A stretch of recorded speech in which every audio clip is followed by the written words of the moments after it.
Assalamualaikum warahmatullahi wabarakatuh. Perkenalkan, nama saya Ahmad Yusuf Adikara. Saya merupakan peserta dari program OPOP tahun 2021 ini, dan saya perwakilan dari Pondok Pesantren Miftahus Sa'adah. Pondok Pesantren Miftahus Sa'adah ini didirikan pada tahun 1998 oleh Syekhuna Kyai Haji Ahmad Zainal Muttaqin dan diteruskan oleh putranya yaitu Ustadz Cecep Suryana sampai sekarang. Santri dan santriwati Pondok Pesantren Miftahus Sa'adah ini berjumlah 180. Adapun kitab-kitab yang dikaji ialah Kitab Safinatun Najah, Kitab Tijanud Daruri, Kitab Ta'limut Ta'lim, Kitab Jurumiyah, Kitab Sorof, dan kitab-kitab yang lainnya. Pondok Pesantren Miftahus Sa'adah berada di Kampung Semarang Boboko, yang mana mayoritas penduduk kampung tersebut adalah pengrajin anyaman bambu, khususnya membuat bakul. Tetapi seiring perkembangan zaman sampai saat ini, para pengrajin sudah hampir punah.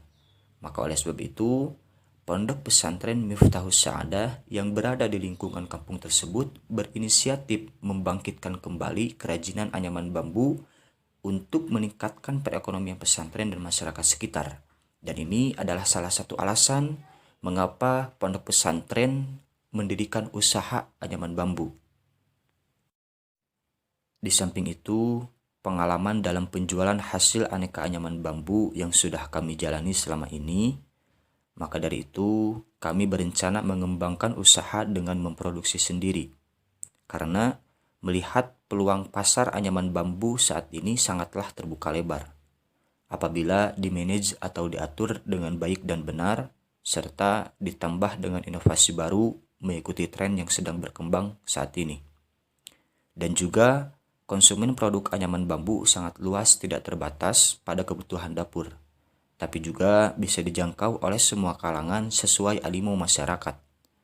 Karena anyaman bambu bersifat fleksibel, tidak monoton. Berawal dari menjual aneka ragam bentuk anyaman pada 2 tahun terakhir ini, kami ingin lebih mengembangkan usaha dalam produksi anyaman bambu berbagai jenis dan tipe di rumah produksi, sekaligus menjual secara retail koleksi anyaman bambu di pondok pesantren. Mengingat di wilayah Garut khususnya, anyaman bambu mulai diminati, terutama anyaman bambu yang berbentuk souvenir atau wadah yang unik, membuat kami termotivasi untuk lebih menekuni dan mengembangkan usaha anyaman bambu yang bentuknya variatif, seperti tas bambu, tempat kue, tempat tisu, tempat pensil, dan lain sebagainya. Untuk strategi pemasaran usaha anyaman bambu ini melalui penjualan retail di mini kios, lalu terima pesanan atau order, serta pemasaran melalui online di internet dan jejaring sosial seperti WhatsApp, Facebook, dan Instagram. Melalui strategi pemasaran tersebut, volume penjualan atau besar produksi yang dapat kami hasilkan dalam jangka 1 tahun berkisar 600 kodi anyaman bambu, dan juga mendapatkan omset atau penghasilan 276 juta dalam 1 tahun. Usaha anyaman bambu ini mendapat dukungan langsung dari pimpinan pondok pesantren berupa tempat, yaitu rumah produksi untuk pembuatan anyaman bambu, serta grosir kelontongan berbentuk kios mini untuk penjualan anyaman bambu.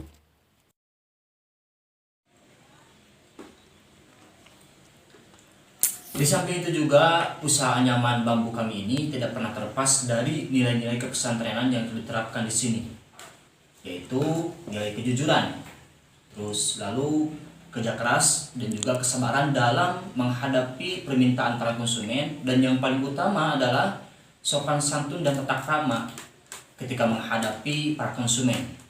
Seperti itu. Mungkin sekian profil singkat dari usaha kami ini. Kurang lebihnya mohon dimaafkan. Wallahumma fiq ila aqwamit thoriq. Wassalamualaikum warahmatullahi taala wabarakatuh.